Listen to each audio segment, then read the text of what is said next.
شمله د ملکن وې د وطن د غرونو باز وې یو سوچ وي یو تخلیق وي یو څېړنه وي یو راز وي پښتو او پښتون دواړه دې جړلي دي خوږمن وي د مینې په دولت باندې د هر چا نه شتمن وي د دې دور خوشحال وي د دې غرونو په شان کلک وي د دې دور مغل ته خخ کاڼې د تیندک وي او نغمې د خورولې د وطن په ګلدرو کې یو روح دې وپوکلې د ځوانانو په جذبو کې شاعر وي د پښتو د احترام خبردار وي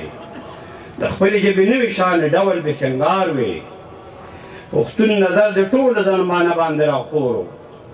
نستلی د دې خور دشمن له په سر وورو مسکې وي پسرلی وي د هر فکر په میاره کې د امن بنجاري وي د وطن کوڅه کوڅه کې سایل دې کړو یوازې ته ترې لاړې نغمهګره سایل دې کړو یوازې ته ترې لاړې نغمهګره چې چا کړه د سیالانو جوړه داسې د نظره او د زړه د هر تار د نغمه د ژوند ختله د ژبې نه د هر ساعتي مینه څڅېدله یو غم و چې بد زړه یې درله ټول عمر خوړلو پښتون دې په نړۍ کې د قامونو سیال غوښتلو پښتو د دې مانو په مسلک د فرید خان وي کشاتوري پښتون د دې مانو په مسلک د فرید خان وي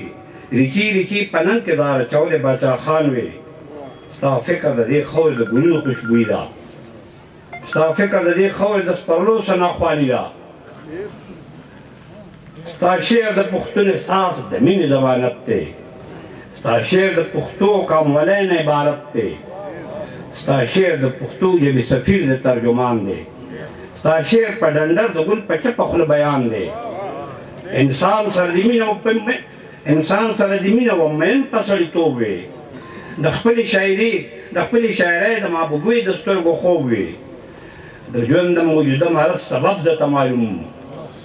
د هر فرعون قارون شجر نسب درته معلوم